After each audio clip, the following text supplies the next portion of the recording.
गुं हवामहे कविं कवीनामुपमश्रवस्तमं ज्येष्ठराजं ब्रह्मणां ब्रह्मणस्पत आनशृण्वन्नोतिभिः सीदसादनम् ॐ महागणपतये नमः। ॐ सहना भवतु सहनौ भुनक्तु सह वीर्यङ्करवावहै तेजस्विनावधीतमस्तु मा विद्विषावहै। ॐ शान्ति शान्ति शान्तिः। Hello, my name is Vijay Kapoor and I would like to give a talk on Vasudhaiva Kutumbakam. I just wanted to give you a brief introduction to myself. Actually, I have been associated with the Shiva Vishnu temple in Livermore from its very inception.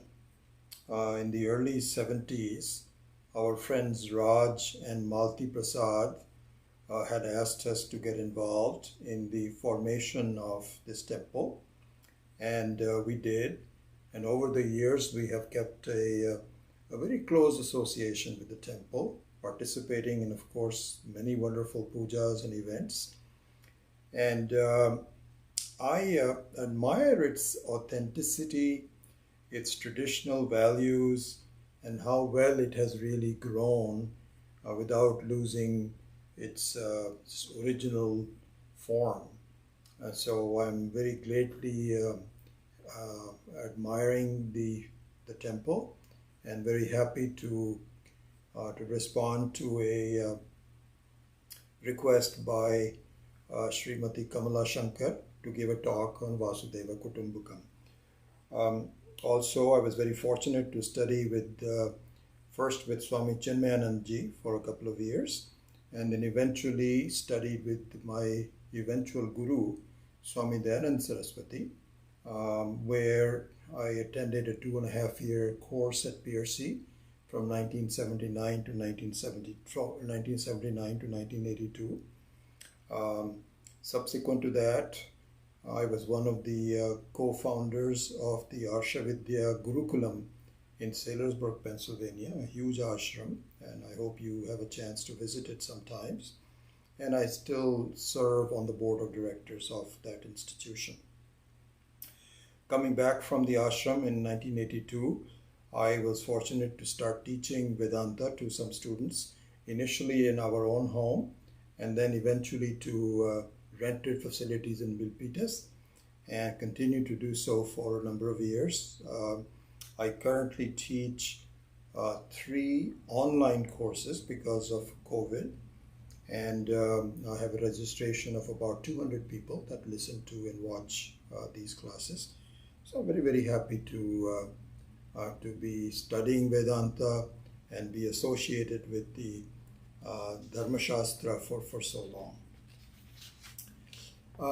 As I mentioned, Srimati Kamala Shankar had requested to give me a talk in connection with the Maha Kumbhabhishekam coming up in 2022. I'm delighted to do so. Today is August 27th, and I'm recording both a video which will be made available on YouTube as well as an audio in case people just want to listen to this introduction. By nature, the Ishvara's creation is in continuous flux. We all know that. Nothing really changes. It is just in fact, the word Jagat itself, Jayati Gacchati iti Jagat. As soon as it is born, it is going. The cells are continuously changing. The entire Maya Shakti does not make any rest in the way the whole creation moves in the flux.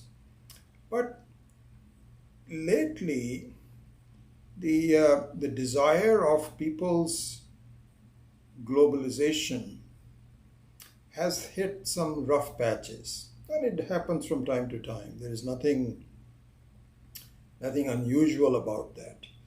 conflicts seem to be everywhere between nations, ideologies, between those who are proactive in tackling climate change and those who are not, just the opposite. In fact, between bhogis and yogis, bhogis who are centered on themselves and yogis that are generally centered on the whole world view. And so these conflicts have exacerbated. So given that we are in the midst of such deep-rooted conflicts, let us take a look at how the Sanatana Dharma, which you and I belong to, I hope, you do too, I certainly do, what does it say about this situation? What is the Vaidika Dharma has to offer us? And what advice does our Shastra give for us to negotiate this rough patch that we are all going through? We will examine how we will, as individuals, can perform our duties, and also, I think much more importantly, what our shared view of the world is. So we will look into that in just a few minutes. So for that, let us look at the topic at hand, which is Vasudhaiva Kutumbakam. So as the very deep Sanskritam bhasha on which all of our scriptures are based, we have to examine the etymological meaning of the sentence Vasudhaiva Kutumbakam.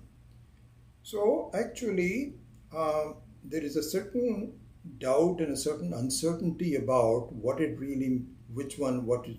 is. There are two ways to look at it.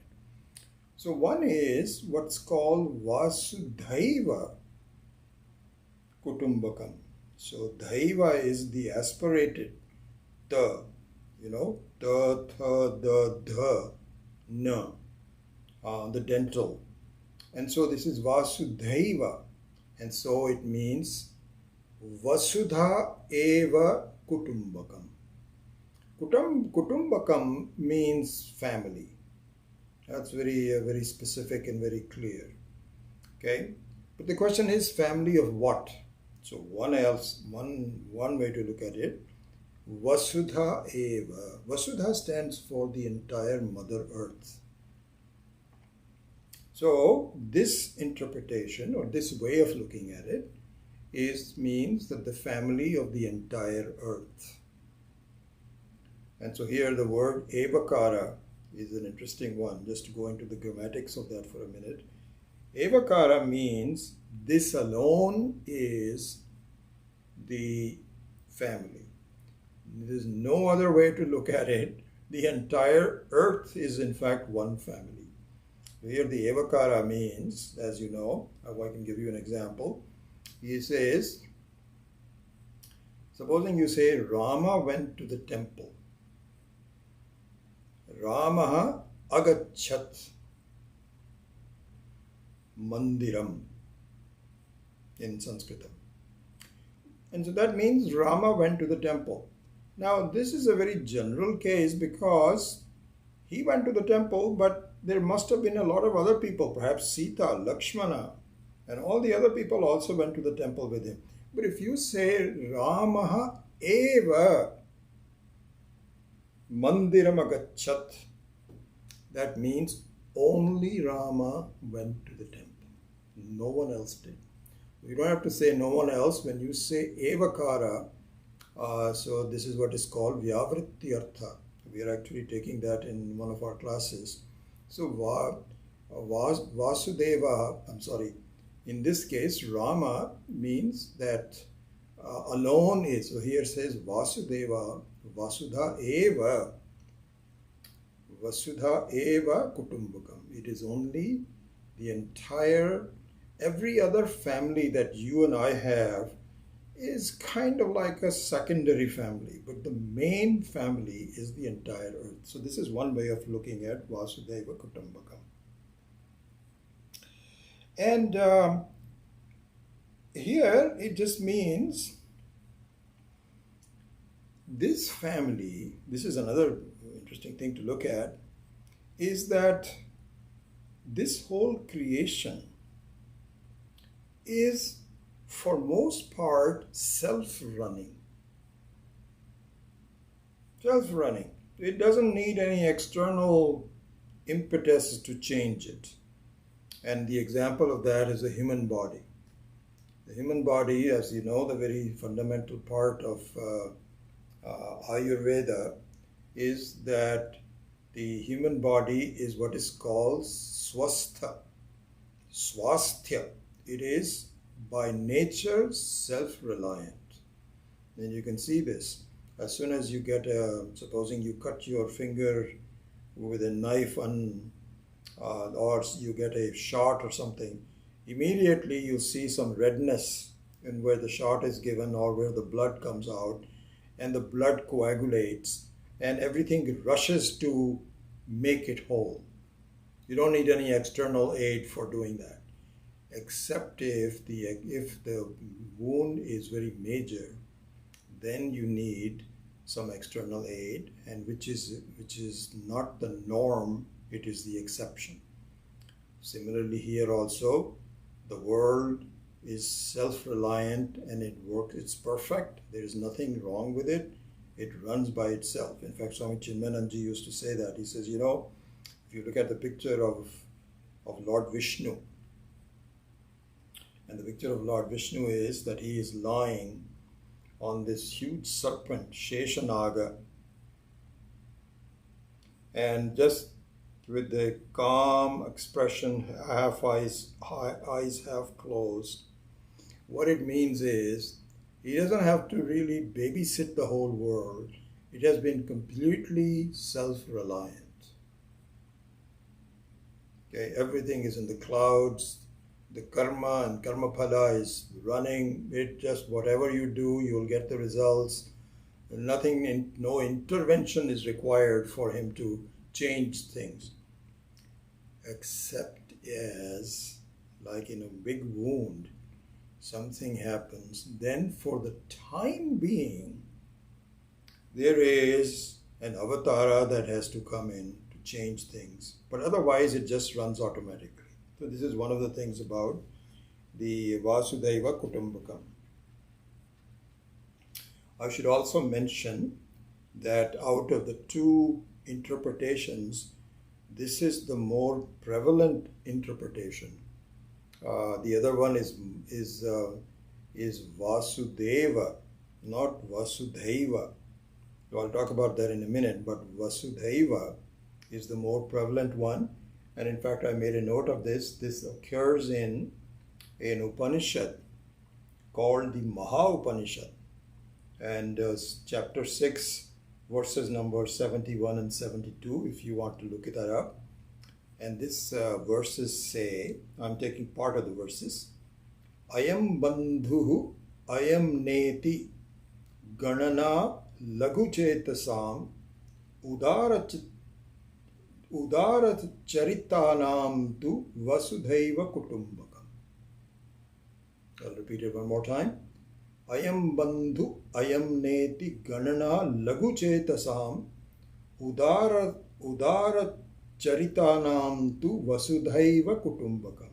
So the translated is, I am bandhu, this is my friend. I am na, this is not my friend. I don't know who that person is. It could be my enemy and certainly is not my friend.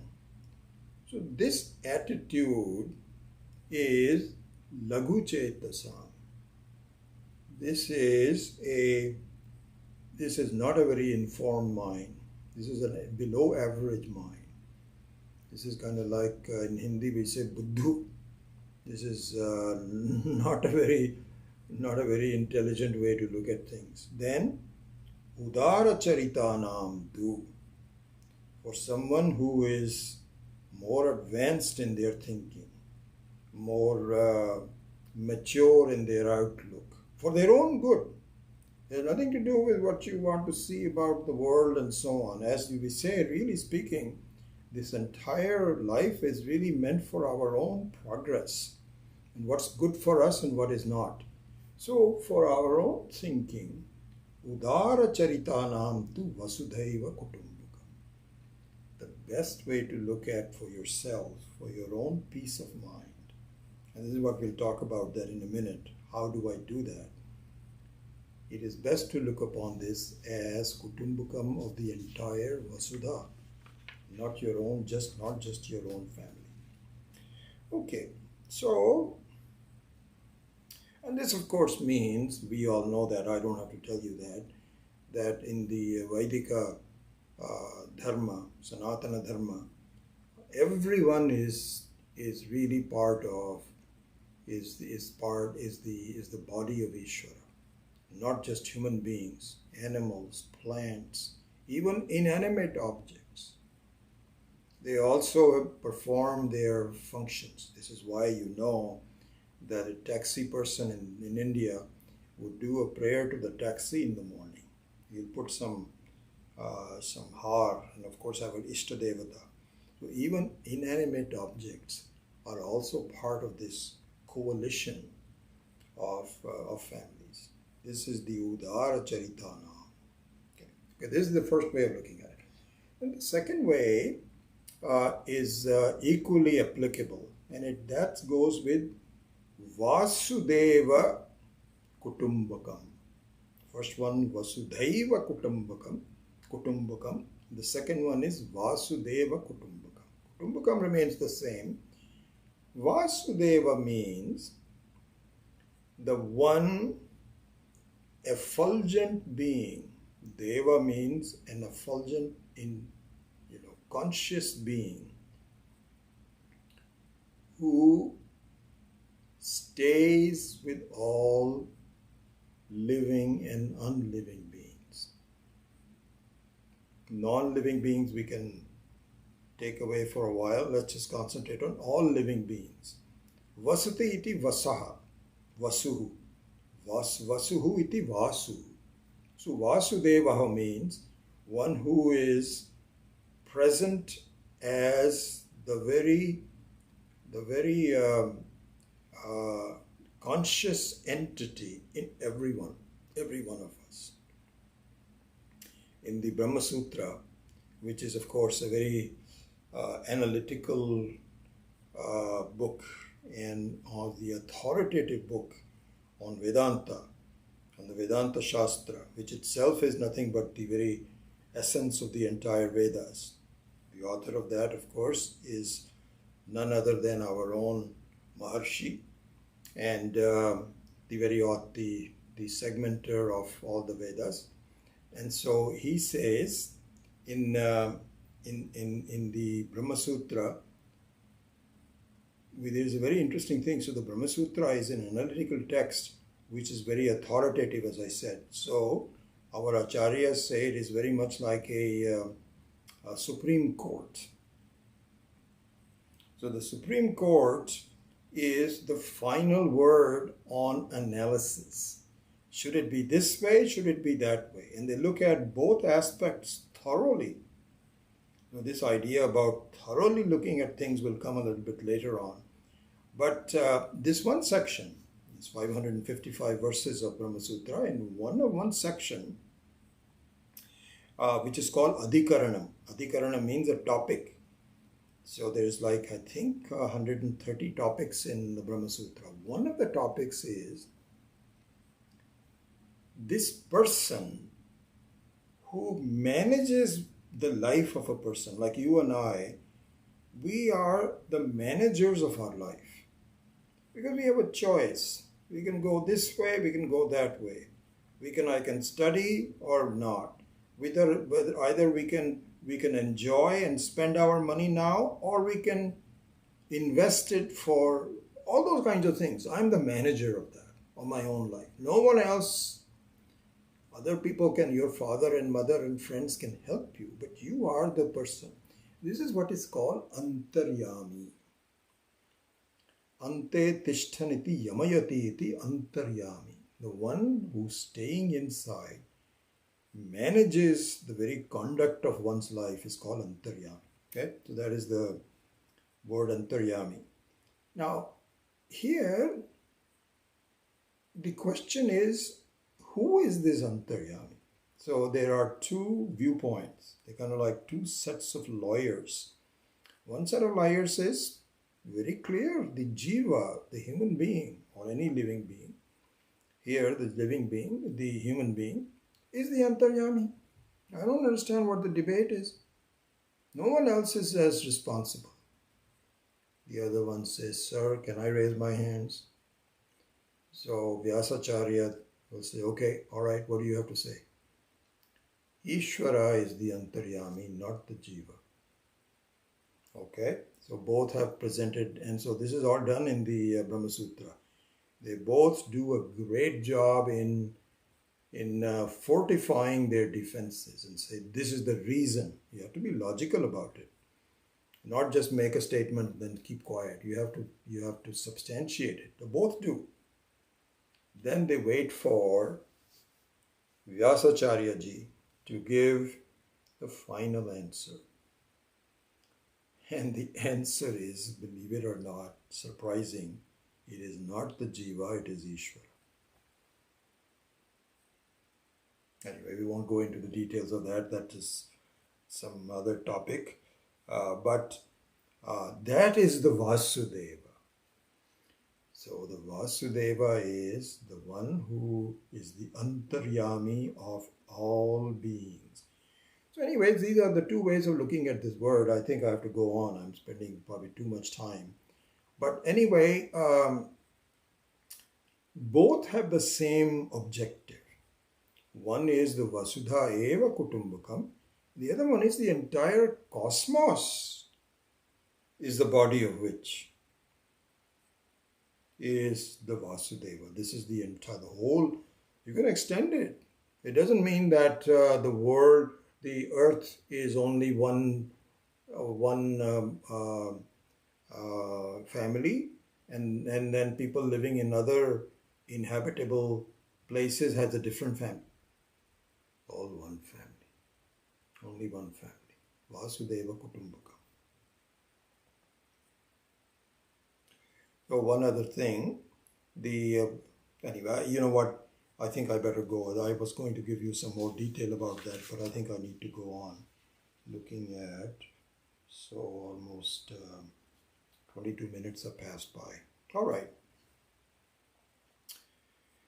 So now let's go into some substantive. So far we have been just discussing the etymology of the word.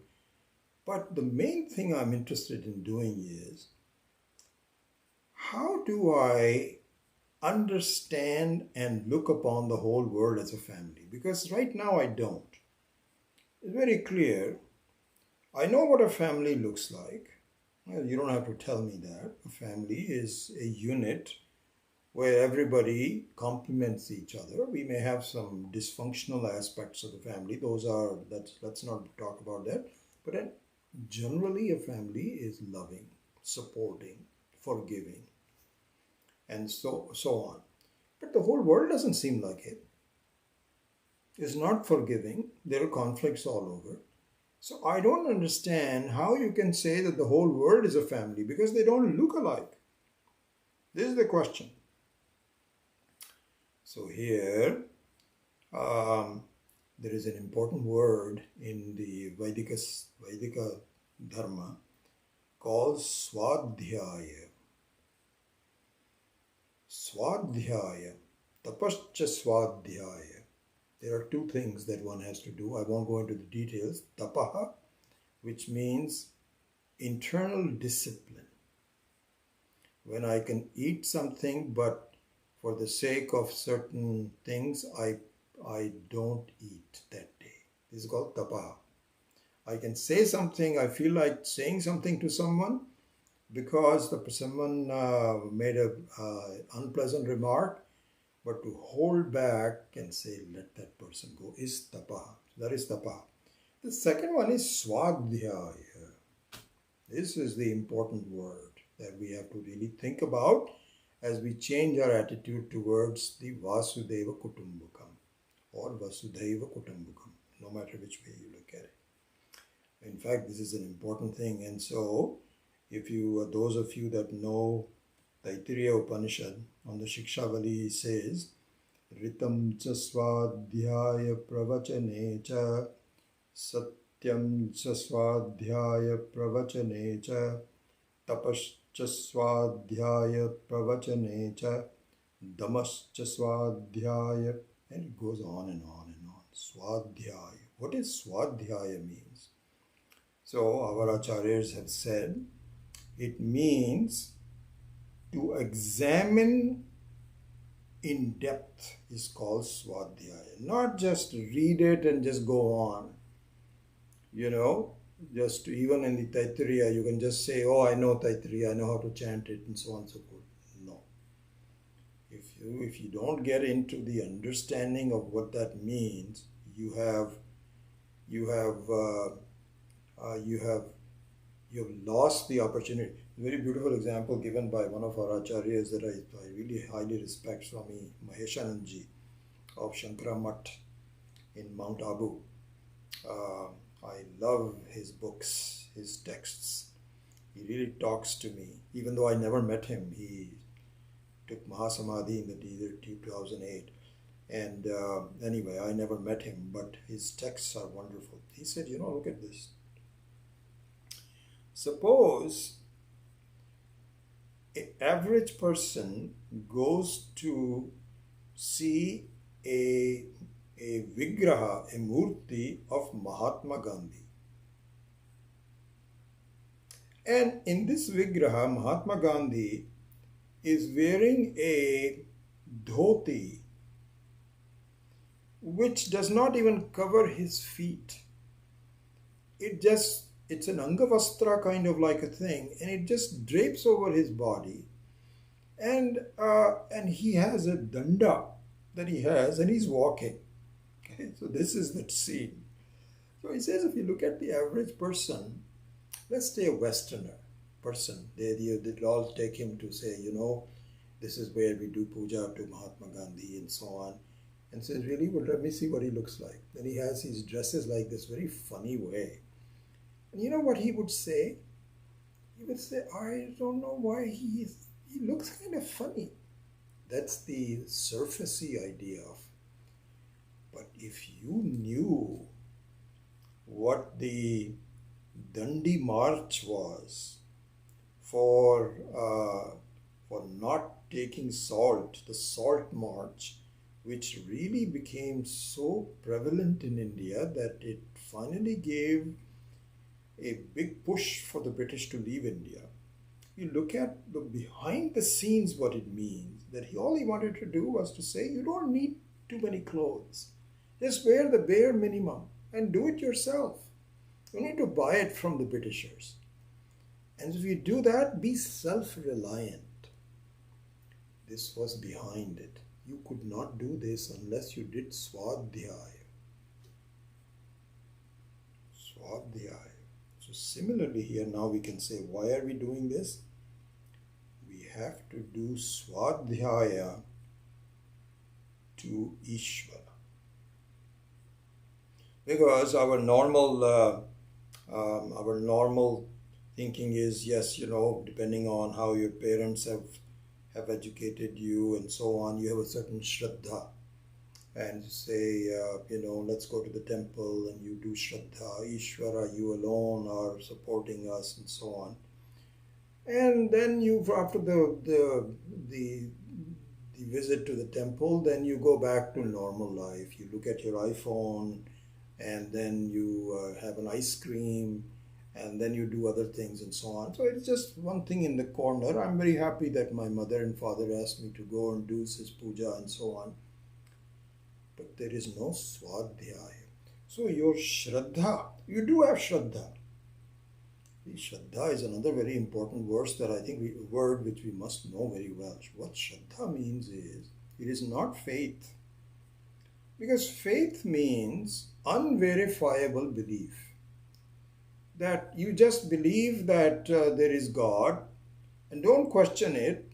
And if you ask me to verify it, I can't do it for you.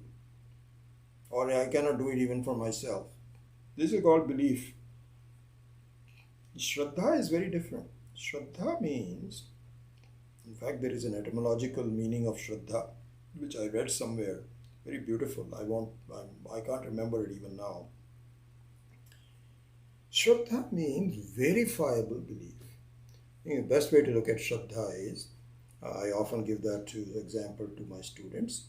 If you look at the quantum mechanics equation, E is equal to mc squared, that energy and mass are interchangeable. They never really disappear. It's either in one form or the other. E is equal to mc squared. Now, if you are a high school student, you say, I don't understand E is equal to mc squared. I don't subscribe to it. You can't do that. You may not understand it, but if you qualify yourself to college studies and then graduate study and so on, and then go to a school where with all of the background this is presented to you, you'll say, oh yes, absolutely. So Shraddha means I don't understand it yet, but I'm going to keep qualifying myself until I do understand it. So this is done through Swadhyaya. Okay? So now we can come to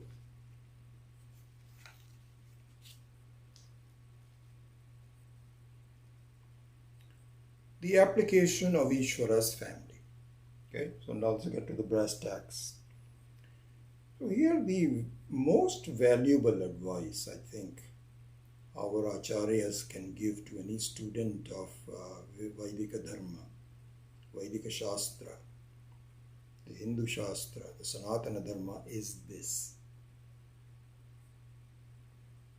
The only way to ascertain that Ishvara resides in the heart of all people around the world is to be sure to understand that Ishvara is residing in your heart.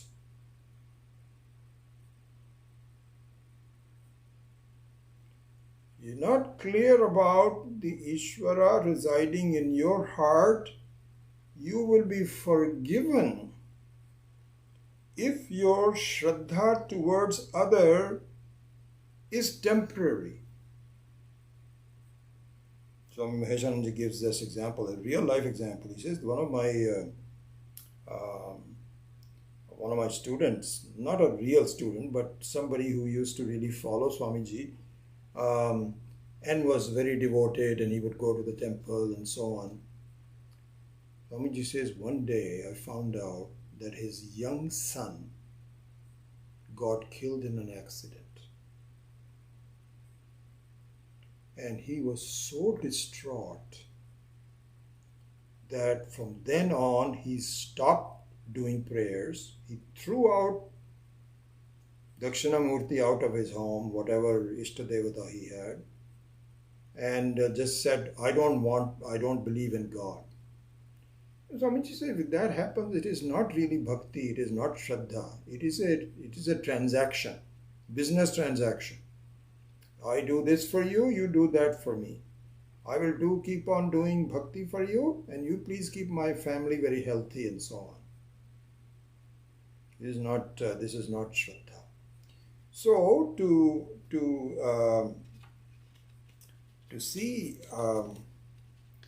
Ishvara in the right form requires a deeper understanding of what Ishvara's role is and so on.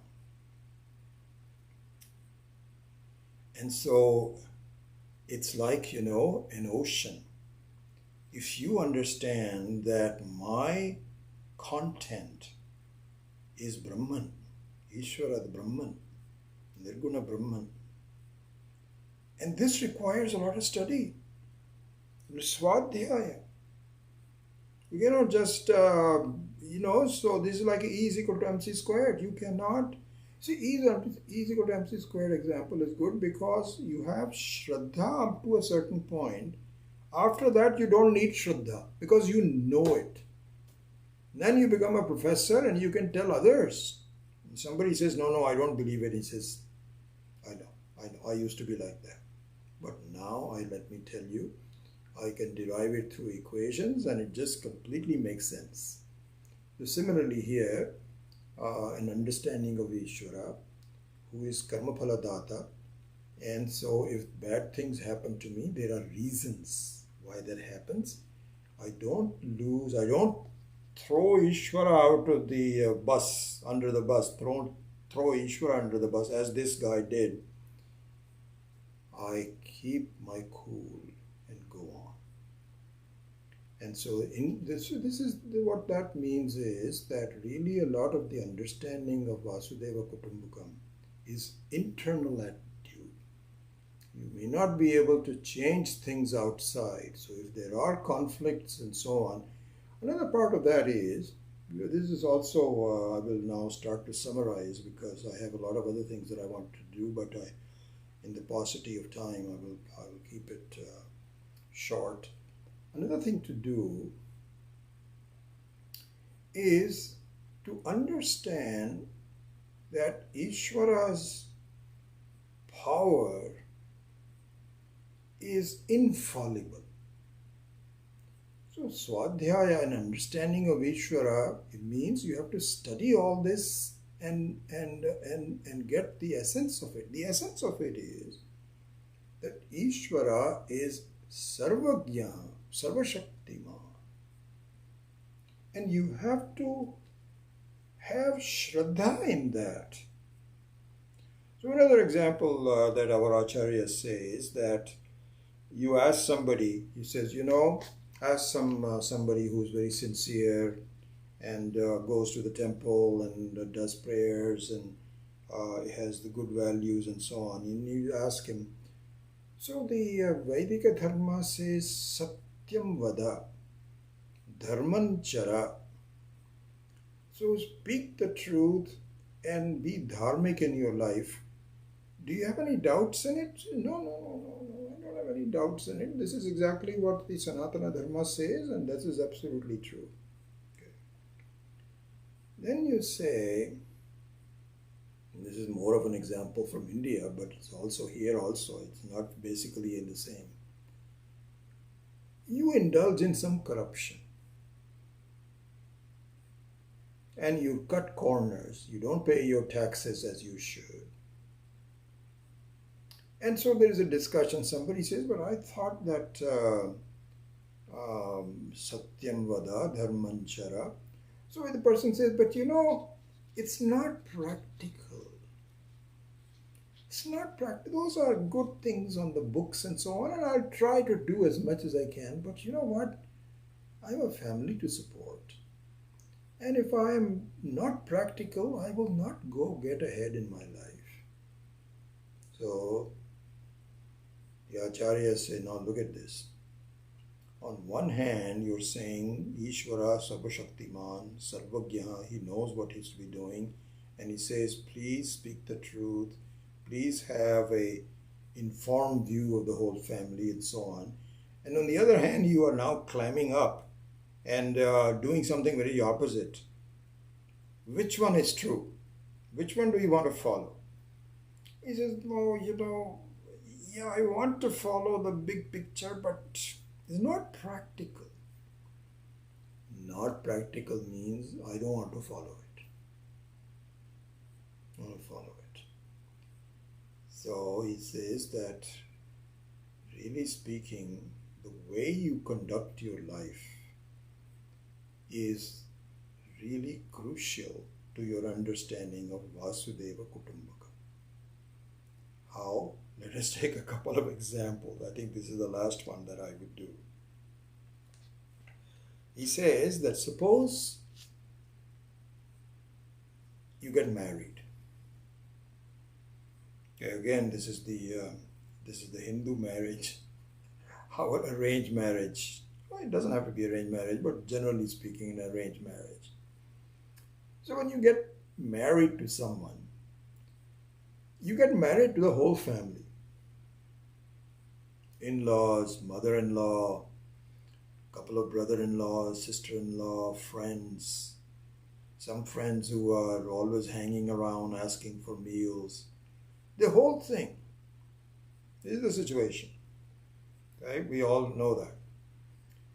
So now you not only tolerate it, but you become accustomed to adopting them as your family, right? Now, when you adopt them as your family, consider why you are doing that. It is because you love your spouse. Not only do you love your spouse, you are committed to your spouse. Whatever is good for the spouse is good for you.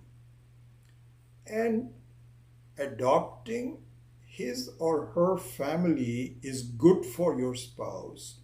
And therefore, you are good to all the people, not for their sake, but the sake of your spouse. This is what is being pointed out.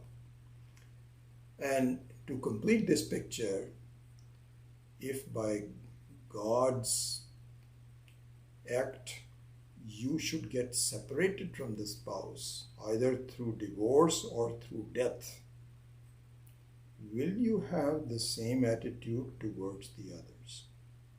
Unlikely. I've heard cases where even after divorce, the mother-in-law and the daughter-in-law really are close to each other, even though before we just get the opposite examples many times. Mother-in-law is bad. But I've really seen in my life just the opposite to that, is that they stay close to each other even if the husband and wife are divorced. So that's an exception. But in general, you don't care about anybody else, isn't it?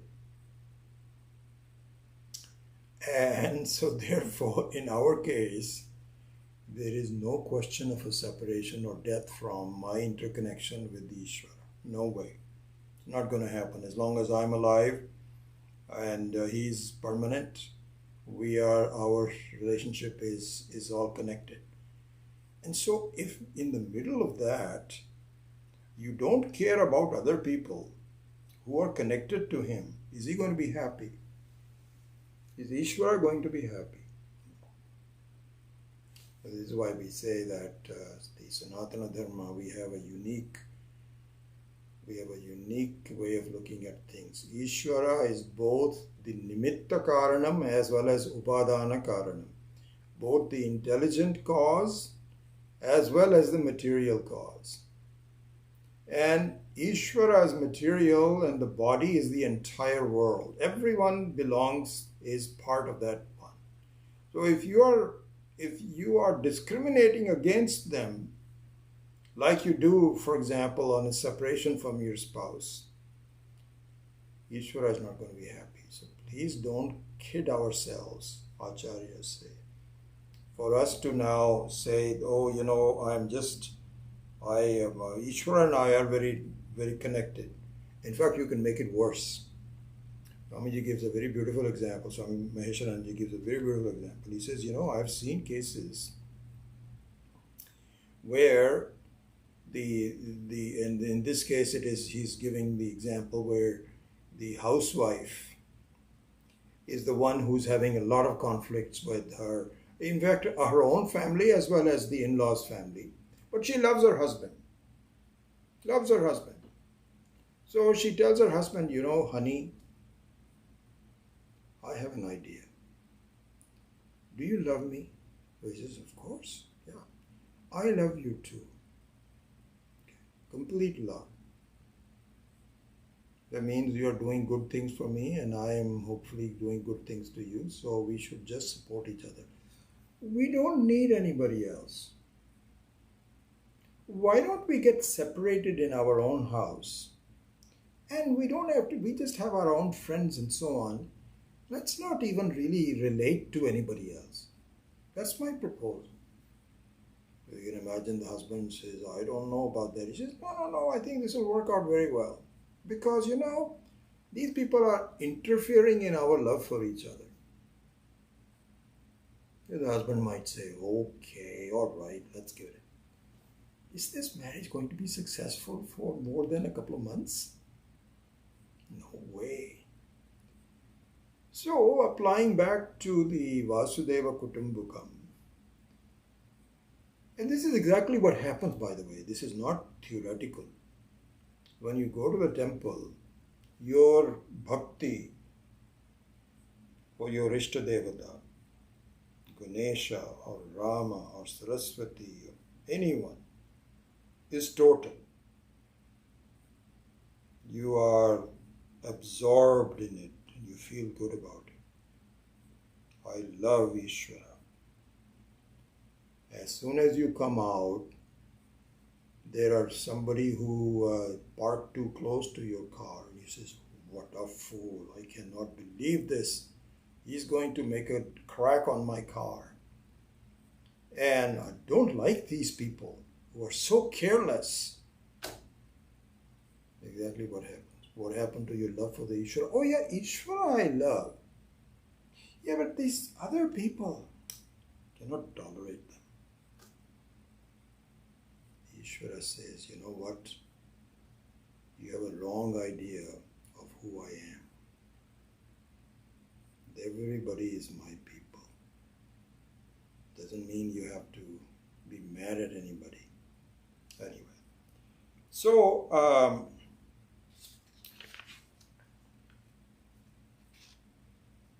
Kamala had given me 45 minutes and I'm almost to that point. So let me see if there's some other things that I wanted to bring out. There's a lot of other things I wanted to talk about.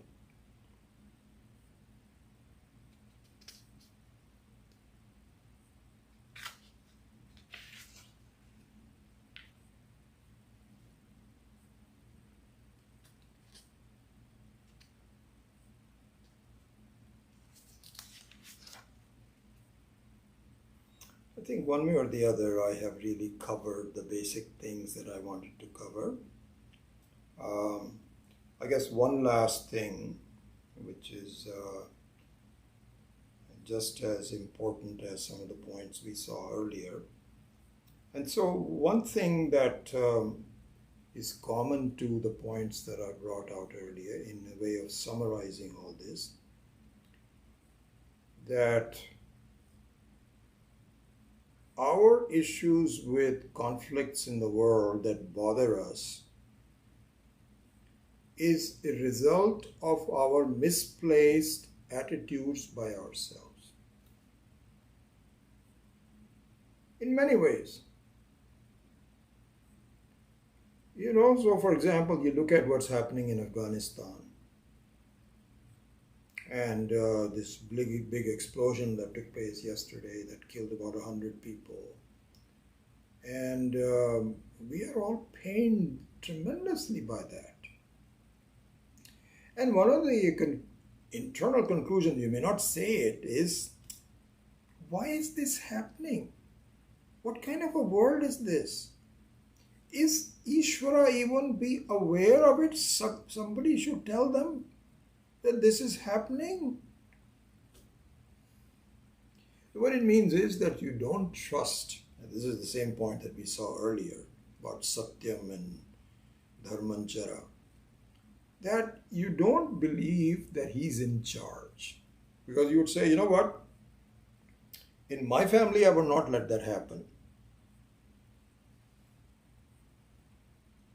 And so there is somebody who's not in charge. You start to doubt it. And the advice given by our acharyas, is, no, don't doubt it. He's in charge, and take a long-term view, number one. Number two, you change your own internal attitude and you will have what is called kavacham. Kavacham means, kavacham is an outer covering that protects you from bullets and arrows. Doesn't matter. An easy way to look at that is wearing shoes. So if you're not wearing shoes, you have to be very careful where you go, because every little thorn, every little sharp pebble bothers you. But if you're wearing shoes, it doesn't matter. That's a kavacham. So the kavacham for Vasudhaiva Kutumbakam is your own internal attitude. Let Ishvara be in charge. Don't worry about what happens. It is all karma and karma phala. It's going to happen. It will take its own course. And there is nothing wrong with this whole world. It is all running very well. And if it has some external disturbances, then Ishvara will come at the right time and make some changes and go away. So the avatara is not forever. It just like, if you have an external aid to the problems of your body, it is not forever. You may require a set of crutches for a while, but then swasthya again.